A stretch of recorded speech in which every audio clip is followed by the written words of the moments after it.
Hello everyone, welcome to this channel Word Check with PRM. Day 3 1000 plus daily use English words and sentence. चलिए start करते हैं आज का video और देखते हैं कि हिंदी के सेंटेंसेस को या कंपाउंड वर्ड्स को, शब्दों को किस तरह से इंग्लिश में बोला जाता है। वो खुद को नहीं बचा पाए, वो खुद को नहीं बचा पाए, इसको इंग्लिश में बोलेंगे he could not save himself, he could not save himself. Next है बहुत चीज़ें हम अनदेखा कर देते हैं, बहुत सारी चीज़ें हम अनदेखा कर देते हैं, इसे इंग्लिश में कहेंगे we ignore many things, we ignore many things. Next, उन्होंने देखा तो उनको कोई नहीं दिखा, उन्होंने जब देखा तो उनको कोई नहीं दिखा, इसको इंग्लिश में हम कहेंगे when they looked, उन्होंने देखा when they looked they did not see anyone। मुझे किसी की आवाज़ सुनाई दी, मुझे किसी की आवाज़ सुनाई दी। हमें कभी ऐसा फील होता है ना कि किसी की आवाज़ आ रही है, तो इसे इंग्लिश में कैसे बोलेंगे? मुझे किसी की आवाज़ सुनाई दी, I heard someone's voice, I heard someone's voice। आपने जो भी किया वो गलत किया, आपने जो भी किया वो गलत किया, तो इसे इंग्लिश में हम कैसे बोलेंगे? What ever you did was wrong, what ever आपने जो भी किया यू डिड वॉज रॉन्ग। मैंने तुम्हें अपना फ़ोन नंबर भेज दिया है, मैंने तुम्हें अपना फ़ोन नंबर भेज दिया है, I have sent you my phone number, I have sent you my phone number। Next, हाँ मुझे मिल गया, हाँ मुझे मिल गया। अगर कोई चीज़ आपको प्राप्त हो गया, मिल गया, तो उसे आप इंग्लिश में कैसे बोलोगे? Yes, I got it, yes, I got it।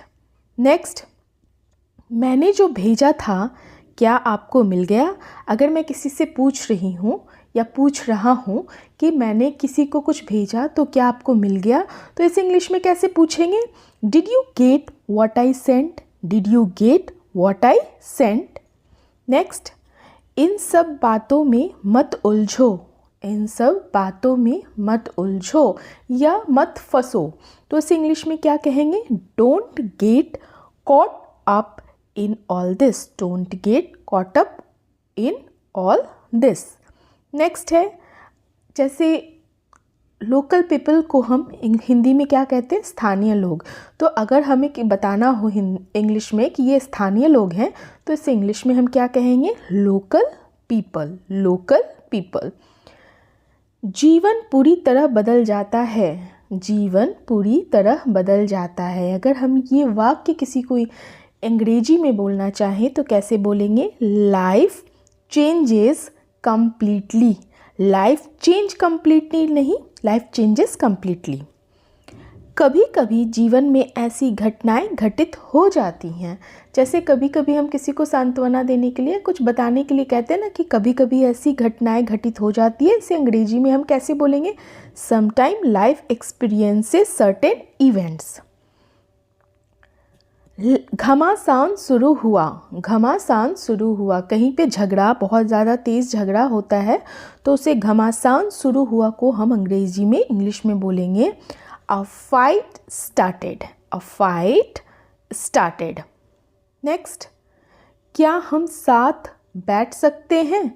अगर हमें इसे इंग्लिश में पूछना हो क्या हम साथ बैठ सकते हैं, तो इसे इंग्लिश में हम पूछेंगे can we sit together, can we sit together।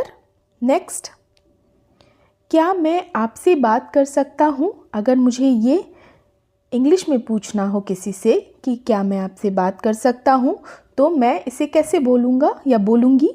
Can I talk to you, can I talk to you, क्या मैं आपसे बात कर सकता हूँ? Can I talk to you. Next, क्या आप मुझे जानते हो, क्या आप मुझे जानते हो, इसे, इस वाक्य को अगर हमें अंग्रेजी में पूछना हो कि क्या आप मुझे जानते हो, तो इसे हम पूछेंगे, बोलेंगे do you know me, do you know me. Next, ज़्यादा समय तक नहीं टिक पाया, वो, या जब हम ये वाक्य बोलें ज़्यादा समय तक नहीं टिक पाया तो इसे इंग्लिश में बोला जाएगा could not last long, could not last long। यह बात आगे नहीं बढ़ सकी, यह बात आगे नहीं बढ़ सकी, इसे इंग्लिश में बोलेंगे This matter could not proceed further, this matter could not proceed further। बहुत कम लोगों को पता है, जैसे कोई वाक्य कुछ ऐसा चीज़ है जो बहुत कम लोगों को पता है और हमें किसी को बोलना है ये बात कि बहुत कम लोगों को पता है, तो इसे इंग्लिश में बोलेंगे very few people know, very few people know. अगला, मैंने फैसला कर लिया, मैंने फैसला कर लिया, इसे इंग्लिश में बोलेंगे I have decided, I have decided. अगला, मुझे बहुत पसंद आई, कुछ चीज़ आपको अगर बहुत पसंद आई तो उसे अंग्रेजी में हम कैसे बोलेंगे, मुझे बहुत पसंद आई, तो इसे इंग्लिश में बोलेंगे I liked it very much, I liked it very much. उनसे मेरी सिफारिश करो, उनसे मेरी सिफारिश करो, तो इसे हम क्या कहेंगे, सिफारिश का इंग्लिश होता है रिकमेंडेशन, तो उनसे मेरी सिफारिश करो मतलब recommend me to them, recommend me to them. So thank you for watching. इसी तरह से मैं हर दिन आपको डेली 3 बजे इस तरह के वीडियोस लाऊंगी जो शॉर्ट सेंटेंसेस या कंपाउंड वर्ड्स होंगे। धीरे धीरे अगर जिन्हें इंग्लिश बोलने में प्रॉब्लम होती है, इस तरह से ध्यान से देखेंगे तो उन्हें धीरे धीरे सब आ जाएगा।